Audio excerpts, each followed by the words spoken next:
الحمدللہ آج 12 جون 2022 کو سنڈے کے دن ہمارا یہ پبلک سیشن نمبر 47 منعقد ہونے جا رہا ہے۔ آپ کے سوالات یہ پرچیوں کی شکل میں میرے پاس آ چکے ہوئے ہیں، انہیں ڈسکس کرتے ہیں انشاءاللہ بعد میں۔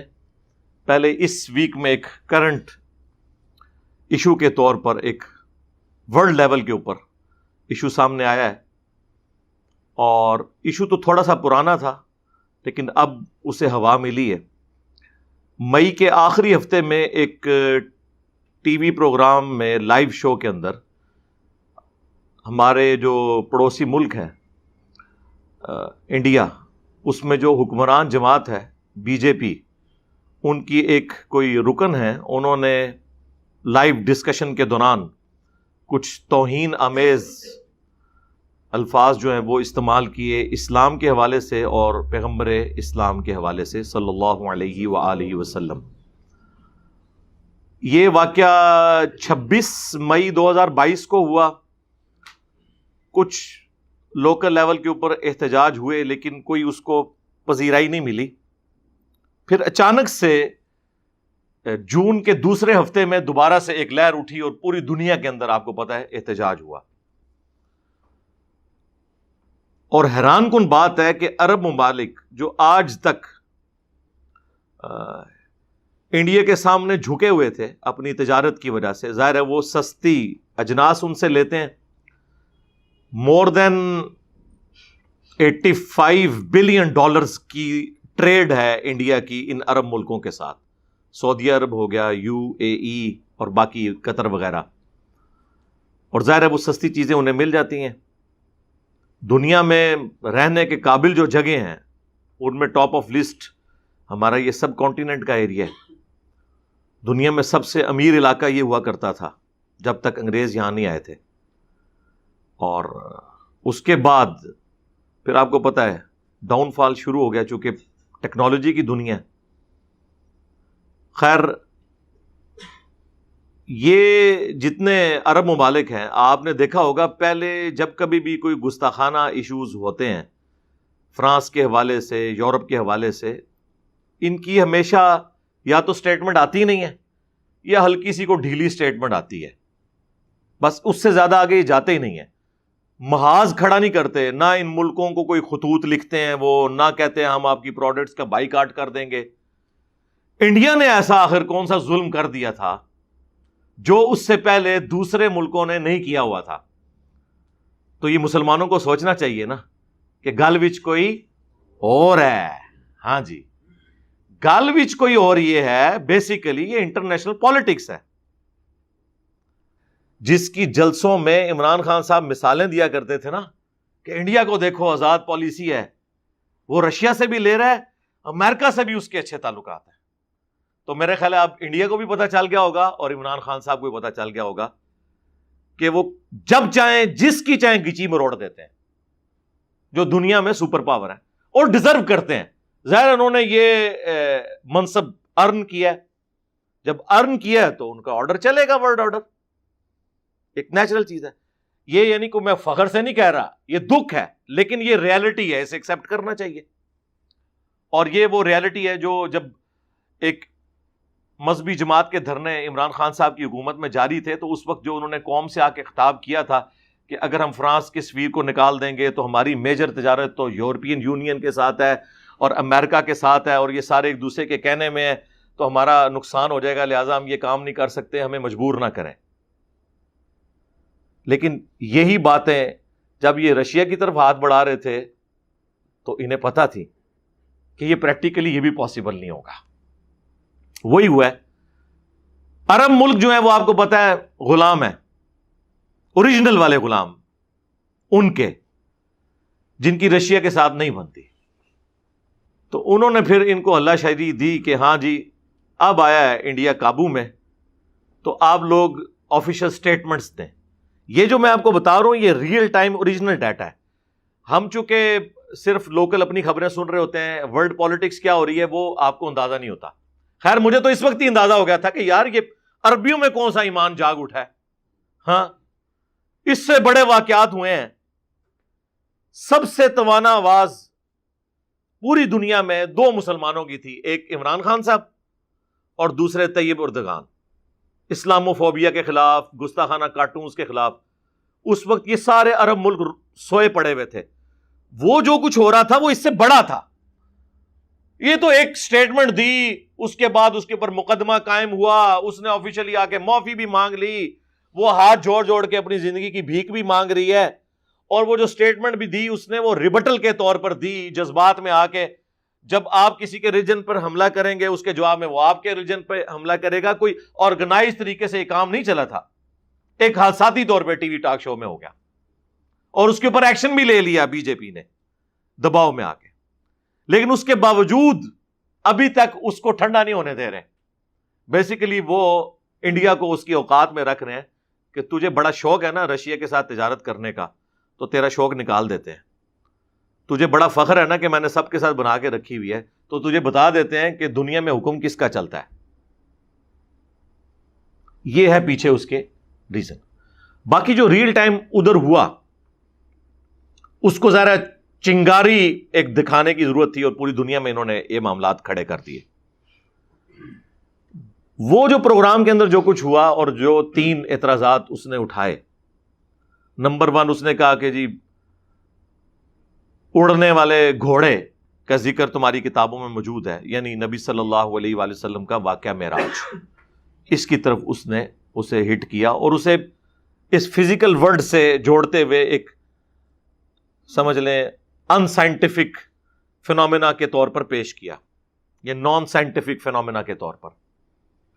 دوسرا اس نے نبی صلی اللہ علیہ وآلہ وسلم کی سیدہ عائشہ کے ساتھ کم عمر کی شادی کو ٹارگٹ کیا. یہ بیسیکلی زیادہ ہمارے لیے تکلیف دہ چیز تھی. دوسری چیزیں چلے ہو سکتا ہے کسی کو سمجھ نہیں آئی ہیں،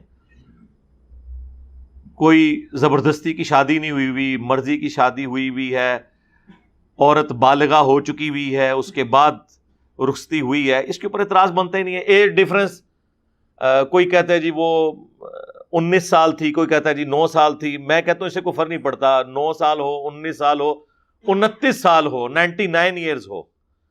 جب 2 مرد و عورت آپس میں اتفاق کے ساتھ شادی کر لیں حق مہر کے عوض، ایج ڈفرنس جو بھی ہو، اس کے اوپر کوئی اعتراض تو بنتا ہی نہیں ہے.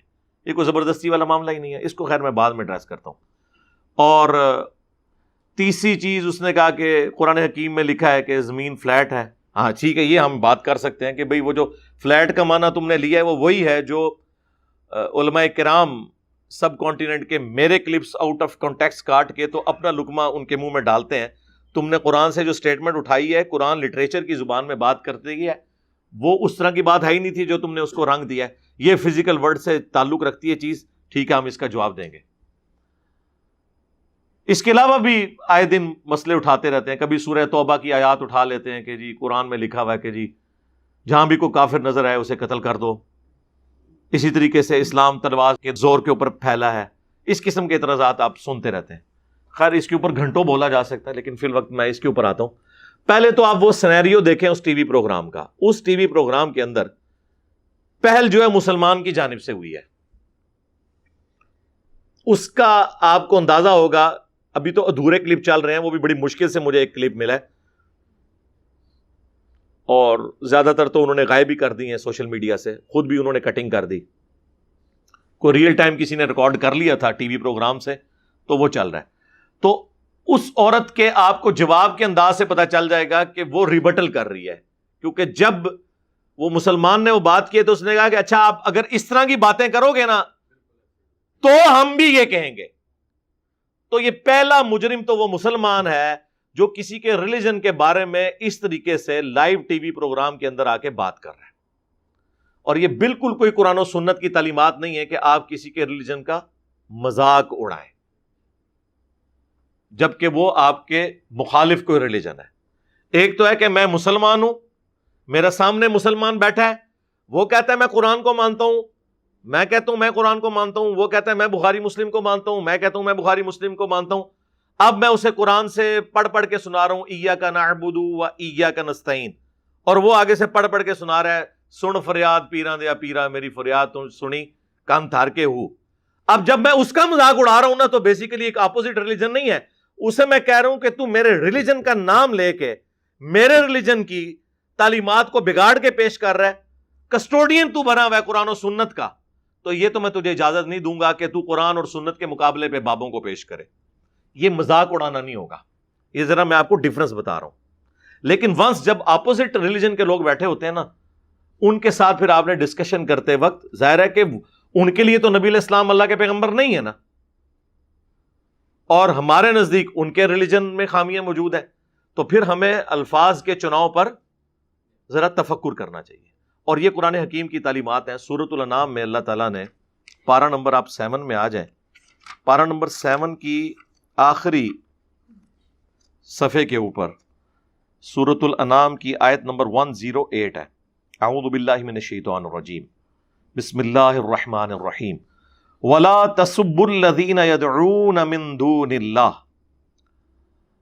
مت گالی دو، مت برا کہو ان ہستیوں کو جن کو یہ اللہ کے سوا پکارتے ہیں.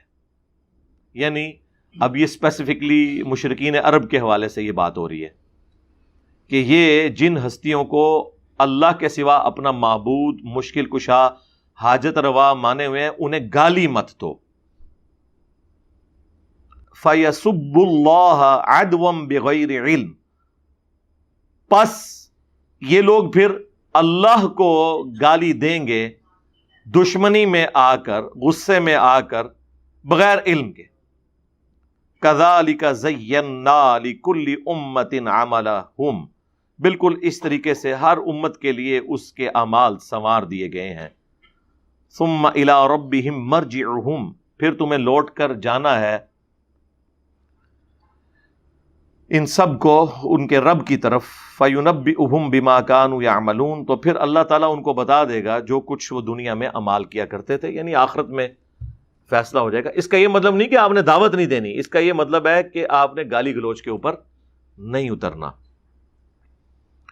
ان ہستیوں کے بارے میں جن کے بارے میں ان کے اس طرح کے نظریات ہیں. تو یہ ہے وہ بنیادی آیت کہ جس کی بنیاد پر ہم یہ کلیم کرتے ہیں کہ اسلام کہتا ہے کہ آپ نے کسی کے ریلیجن کی جو مقدس ہستیاں ہیں ان کے بارے میں گالی گلوچ کا معاملہ، تحقیر والا معاملہ نہیں کرنا، ورنہ وہ پھر اللہ تعالیٰ کو گالیاں دیں گے نعوذ باللہ بغیر علم کے. اور اللہ نے دیکھے انہیں بینیفٹ دیا کہ وہ بغیر علم کے یہ کر رہے ہوں گے، کیونکہ انہیں تو اللہ کی شان کا نہیں اندازہ، تمہیں تو پتہ ہے نا. تو ایسی کوئی حرکت نہ کرو جس کی وجہ سے اسلام کی بدنامی ہو. اللہ کو گالی دیتا ہے، اللہ کو کوئی فرق نہیں پڑتا، لیکن مسئلہ ہے ریلیجن کا.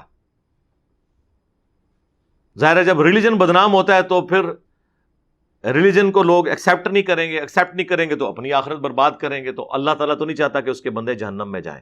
یہ بھی اللہ انسانیت پہ ہی رحم فرما رہا ہے یہ بات کر کے. تو ریبٹل کرتے ہوئے اس عورت نے یہ چند ایک جملے بولے، اور اس میں خیر اینکر نے بھی انٹروین کیا، اس میں خیر معاملہ وہ ٹھپ ہو گیا. پھر اس کے بعد کہیں وہ ویڈیو لیک ہوئی اور پھر مقدمہ ہوا، معاملات آلموسٹ سیٹل ہو گئے، وہ بھی بیک فوٹ پہ چلی گئی. پھر آپ کو پتا کہ ایک ورلڈ پالیٹکس تھی، وہ اٹھائی گئی بات. اب اس وقت پوری دنیا کے اندر وہ بات ہو رہی ہے. بلکہ ابھی یہ منڈے والے دن جو پرائم منسٹر ہیں پاکستان کے شہباز شریف صاحب، انہوں نے کہا کہ پارلیمنٹ میں اسے اٹھایا جائے گا. اور وہ ظاہر ہے اسی لیے اٹھا رہے ہیں کہ پوری دنیا میں فضا بنی ہوئی ہے. جب عرب ملک جو ہیں وہ ایک چیز کو گود لے لیتے ہیں تو پھر پاکستان کے لیے تو ویسے ہی بڑا آسان ہو جاتا ہے اس معاملے کو آگے لے کے چلنا.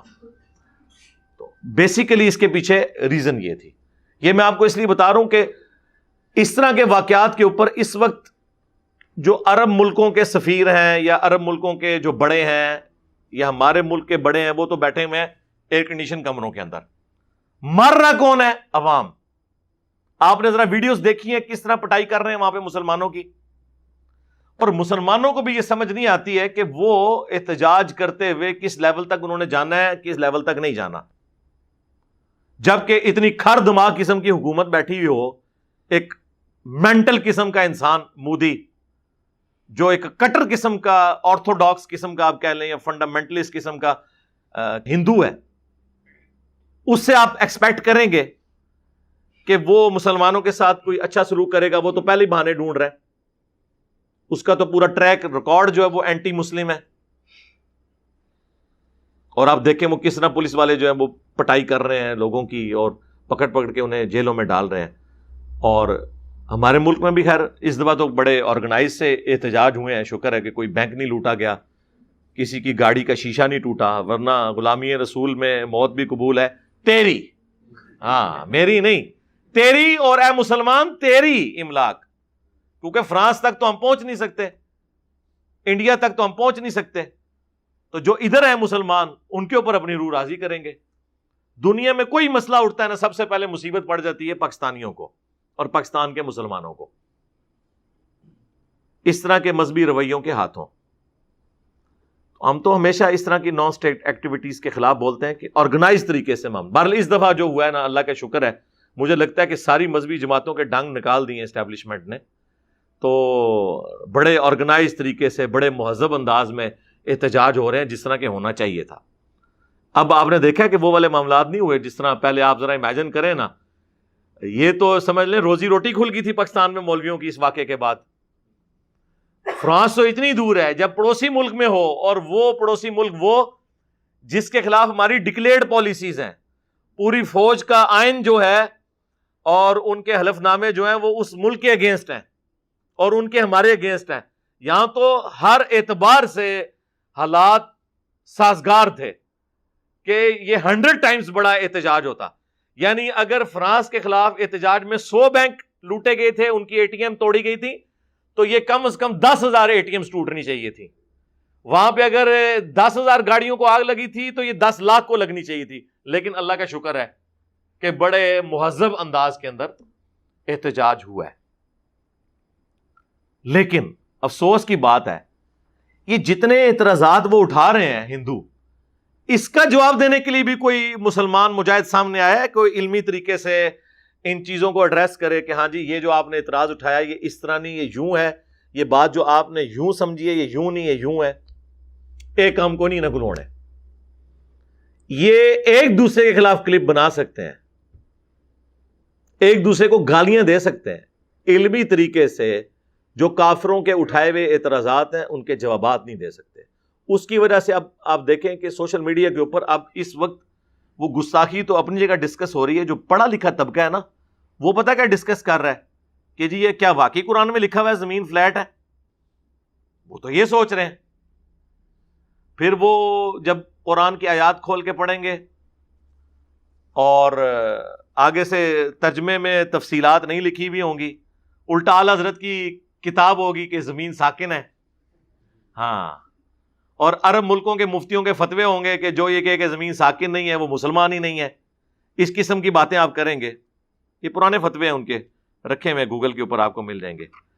تو پھر ظاہر ہے کہ مسلمانوں کے لیے ایک مصیبت کھڑی ہو جائے گی نا کہ یار یہ کیا باتیں ہو رہی ہیں. اب لوگوں نے تو نہیں ہے آپ کی کہانیوں کے اوپر یقین کرنا. میں اس کے اوپر پہلے بھی کافی دفعہ بول چکا ہوں.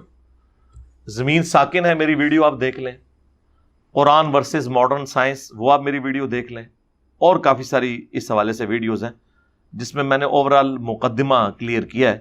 اب یہ چونکہ ایک اسپیسیفکلی ایک چیز آئی ہے تو اس کو میں ضرور ایڈریس کر دیتا ہوں. سورۃ الغاشیہ، سورت نمبر 88 آیت نمبر 20. وَإِلَى الْأَرْضِ كَيْفَ سُطِحَتْ.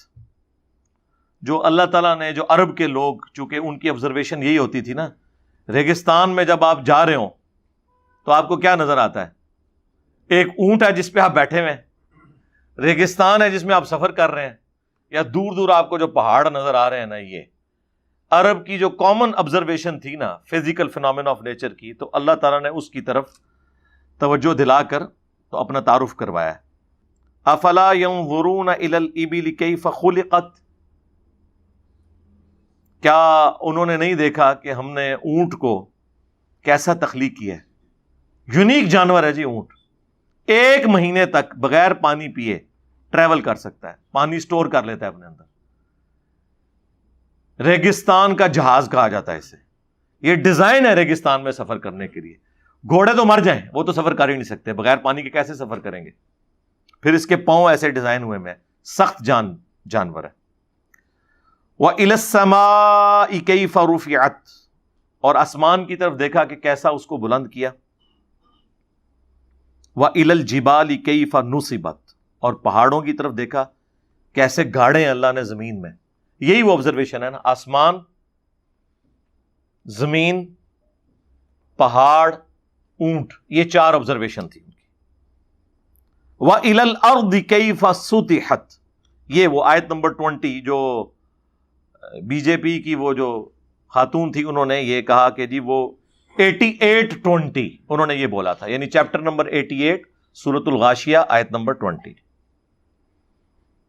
اور زمین کی طرف دیکھا کہ ہم نے اسے کیسا بچھونا بنایا. اس سے انہوں نے یہ پلی لی کہ زمین فلیٹ ہے.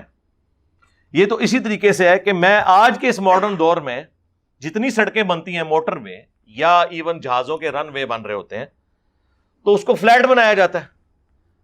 اور اگر کوئی گورنمنٹ اناؤنسمنٹ کرے کہ جی یہ ہماری موٹر وے بالکل فلیٹ ہے تھرو آؤٹ اپنے سفر کے، تو آپ یہ کہیں گے کہ زمین تو گول ہے، اس نے فلیٹ کہہ دیا. اتنے بڑے سرکل میں جس کا سرکمفرنس 40,000 کلومیٹر ہے، اس میں کئی کلومیٹر بھی ہونا تو وہ آلموسٹ فلیٹ ہوں گے، کیونکہ آپ کو پتا ہے سرکل سے آپ چھوٹی سی اگر آرک اس کی ڈرا کریں نا تو آلموسٹ وہ اسٹریٹ لائن ہوتی ہے، اور اتنے بڑے سرکل میں تو ظاہر ہے کئی کلومیٹر اسٹریٹ لائن ہوں گے. یہ کب مسلمانوں کا عقیدہ رہا ہے کہ زمین جو ہے وہ فلیٹ ہے؟ یہ صرف گوگل میں جا کے دیکھ لیں کہ سب سے پہلے زمین کا سرکمفرنس کیلکولیٹ کس نے کیا ہے؟ ایک مسلمان نے، البیرونی نے. اور اس نے بڑے، یعنی اس نے میتھمیٹیکل فارمولا یوز کیا.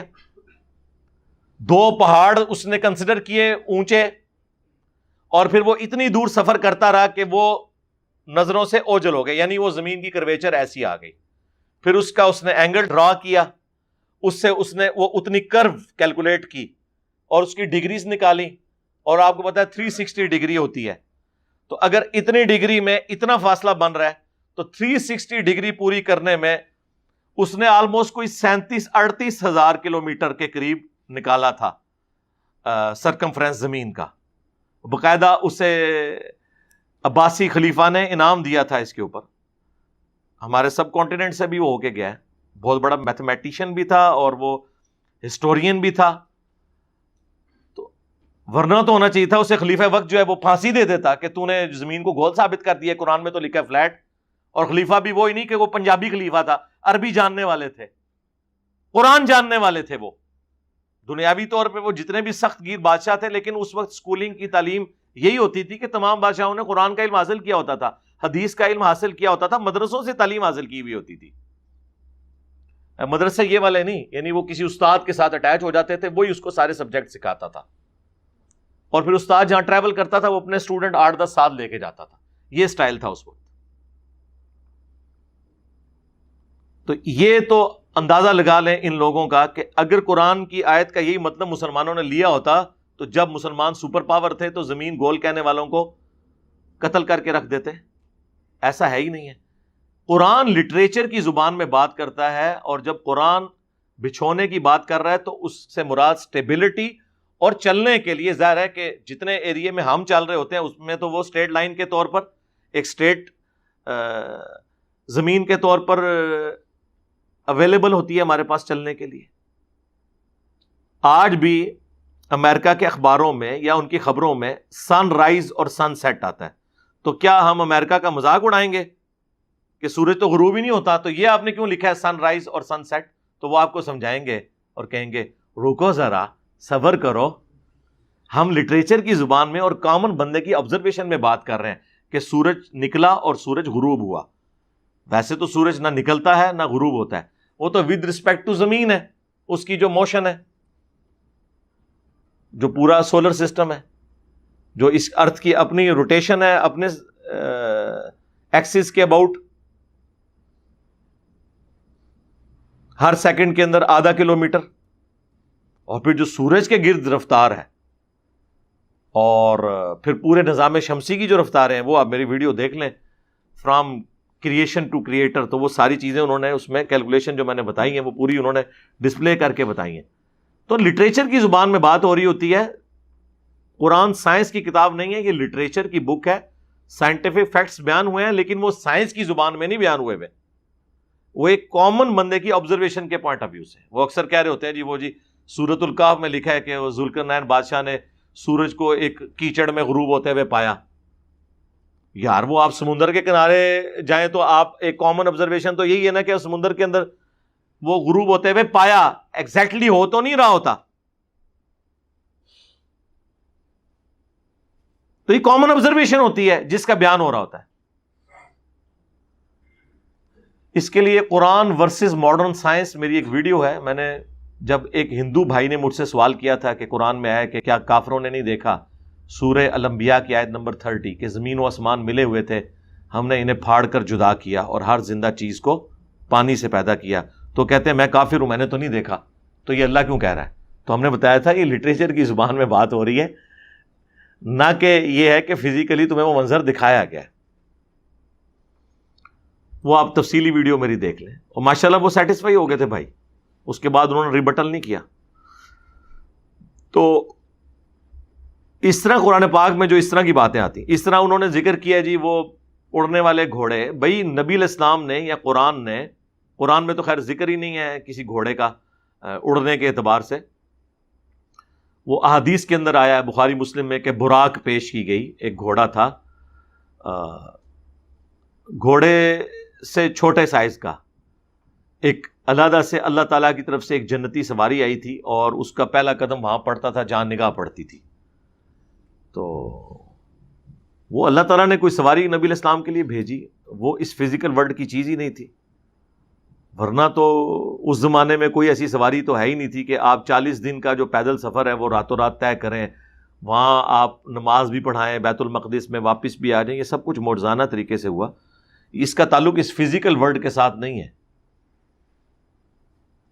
یہ ایمان بالغیب سے تعلق رکھتی ہیں چیزیں، اور یہ ان کے لیے ہوں گی جو پہلے ایگزسٹنس آف گاڈ کو مانیں گے، اس کے بعد آگے معاملات چلیں گے. اس کا مقدمہ یہ نہیں ڈسکس ہوگا کہ ہم نے یہ ثابت کرنا ہے. ہم نے نہیں کوئی ثابت کرنا، نہ ہمیں ضرورت ہے ثابت کرنے کی. ہم نے خدا کی ایگزسٹنس کے اوپر بات کرنی کہ یہ کریشن کسی نے بنائی ہے یا خود بن گئی ہے، کیا یہ کسی کا ڈیزائن ہے یا یہ ایٹ رینڈم سارے معاملات چل رہے ہیں. زمین کا سورج سے فاصلہ، یہ جو فائن ٹیوننگ ہے کسی کے رکھنے کے اوپر ہے، یہ خود بخود ہے کہ وہ اس زمین کو رہنے کے قابل بنایا گیا. تھوڑی سی دور ہو جائے یا تھوڑی سی قریب ہو جائے تو کوئی زی روح اس کے اوپر زندہ نہیں رہ سکتا. پھر یہاں پہ آکسیجن کی مقدار جو رکھی گئی ہے، یہ ملینز آف فائن ٹیوننگز ہیں اس پلانٹ ارتھ پہ زندگی کو قائم رکھنے کے لیے. اور سائنٹسٹ کہتے ہیں کہ اتنی فائن ٹیوننگ ہے کہ ایک اگر بال پوائنٹ کو یا ایک پینسل کو اس کی نوک کے اوپر کھڑا کر دیا جائے، یہ کھڑی ہو سکتی ہے؟ مجھے بتائیں کتنا بیلنس چاہیے. اور 1 ارب سال تک 1 بلین ایئرز تک یہ کھڑی رہے، اس سے زیادہ بیلنس ہے اس کائنات کے اندر. جو ذرا سا بھی ڈسٹرب ہو جائے تو ہر چیز درم برم ہو جائے. تو یہ اتنے بڑے بڑے معجزات آپ دیکھ رہے ہیں.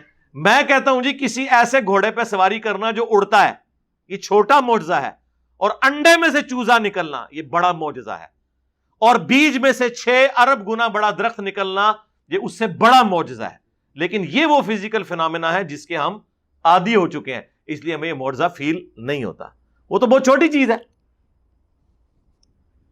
لیکن اس کے ہم عادی ہیں، اس کے عادی نہیں ہے تو ہم اس کا مذاق اڑا لیں گے. تو جو اللہ اتنے بڑے بڑے کام کر رہا ہے اس کے لیے کوئی مشکل ہے؟ جس اللہ نے روشنی کو یہ رفتار دی ہے کہ 1 سیکنڈ میں 3 لاکھ کلومیٹر یا 1,86,000 میل وہ سفر کرتی ہے. 1 سیکنڈ میں روشنی پوری زمین کے 7 چکر کاٹ سکتی ہے، جس کا سرکمفرنس 40,000 کلومیٹر ہے. 40,000 کلومیٹر زمین کا سرکمفرنس ہے. 1 سیکنڈ میں روشنی 7 چکر اس کے کاٹ لے گی. اس اللہ کے لیے ایک نورانی سواری ارینج کرنا جس میں نبی علیہ السلام ایک رات میں خانہ کعبہ شریف سے بیت المقدس کا سفر اختیار کر لیں اور واپس آ جائیں، اب تو خیر ہم بھی کر سکتے ہیں، انسانوں نے ایسے جہاز بنا لیے ہیں جو ایک دن میں یہ ٹریولنگ کر سکتے ہیں ایک رات کے اندر، تو اس اللہ کے لیے کوئی مشکل ہے؟ تو یہ ساری چیزیں ہم فزیکل ورلڈ سے نہیں بتا رہے ہوتے، حالانکہ آج فزیکل ورلڈ میں بھی یہ چیز ممکن ہو گئی ہے، ہم اسے نبی علیہ السلام کے معجزے کے طور پر اور خدا کے پلان کا حصہ سمجھتے ہیں۔ ہاں، جو زمین فلیٹ کی آپ نے بات کی وہ ایک فزیکل ورلڈ سے تعلق رکھتی تھی چیز، وہ میں نے آپ کو بتا دی کہ وہ لٹریچر کی زبان میں بات ہو رہی ہے، ایسا بالکل نہیں ہے۔ اب رہ گیا سیدہ عائشہ والا معاملہ، وہ بھی فزیکل ورلڈ کی چیز ہے، تو یہ بتائیں کہ کہاں مسلمانوں کی کتابوں میں یہ لکھا ہے کہ سیدہ عائشہ بالغہ نہیں تھی اس وقت؟ جب وہ بالغہ ہو گئیں، چاہے وہ 9 سال کی عمر ہو یا 19 سال کی عمر ہو، یہ بحثیں علیحدہ ہیں، اس کو چھوڑ دیں، ان بحثوں کا کوئی اس سے تعلق ہی نہیں ہے۔ میڈیکلی آج بھی 9 سال کی عورت کا بالغہ ہونا ثابت ہے، لیکن لاکھوں میں کوئی ایک، اور ہم مانتے ہیں کہ ہماری ماں لاکھوں نہیں اربوں میں ایک تھی، جس کو اللہ نے ڈیوٹی سونپی کہ اس نے نبی علیہ السلام کی آئلی زندگی کو ٹرانسفر کرنا تھا، اور حضور کی وفات کے بعد 47 سال تک بغیر اولاد کے، بغیر خاوند کے زندگی گزارنی تھی، اور امت تک نبی علیہ السلام کی آئلی زندگی کو ٹرانسفر کرنا تھا۔ سیدہ عائشہ سلام اللہ علیہا، تو وہ اسپیشل خاتون ہی تھی، بالکل اسپیشل تھی، میڈیکلی بھی اسپیشل تھی اور ہمارے لیے ویسے ہی اسپیشل تھی۔ تو یہ ویسے چھوڑ دیں، اور شادی ہوئی ہے، آپ کو اس سے کیا لینا دینا ہے؟